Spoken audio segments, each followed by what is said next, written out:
The ClearStream 2V from Antennas Direct has a range of up to 100 kilometers, giving you the ability to receive a multitude of free, high-definition local broadcast networks with expanded programming. The ClearStream 2V can be installed indoors, in your attic, or outdoors, and comes with everything you see here. Today, we will focus on exterior installation. You will need a Phillips head screwdriver, an adjustable wrench, a power drill with a 5mm drill bit, ratcheting drivers sized 8 and 10 millimeters, and some coaxial cable. First, attach the antenna base to the center of the reflector and click securely in place. Next, place the U-bolt behind the back plate of the mast clamp and attach using the 90mm bolt into the base. Thread the loop element on by turning clockwise. Make sure the hole on the base is aligned with the coaxial cable port on the element loop. Secure the mast clamp using the 40mm threaded bolt. Tighten both bolts using a screwdriver. Attach the rest of the mast clamp assembly and secure loosely with wing nuts. Using the coaxial cable provided, thread one end into the UHF in connector on the VHF dipole kit. You will then attach the dipole kit onto the first and second bar on the reflector, pushing down until the kit clicks securely in place. Now place the other end of the coaxial cable with the weather boot through the antenna base and insert into the back of the loop element.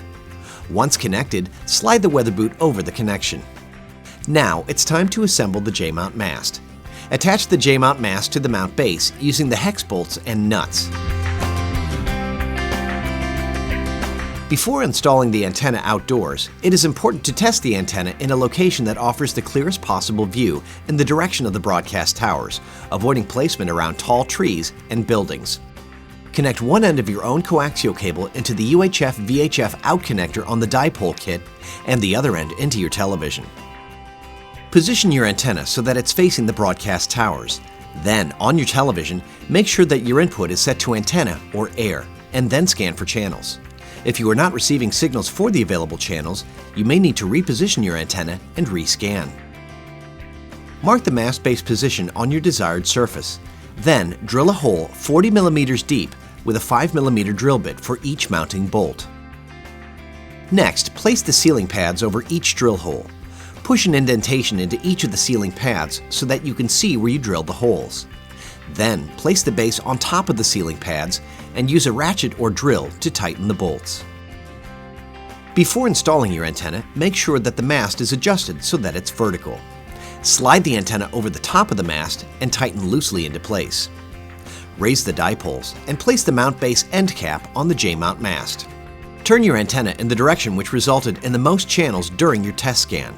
It is important to rescan your TV for the available channels once the antenna is installed. And that's it. You are now ready to receive free over-the-air television with unsurpassed quality compared to cable or satellite.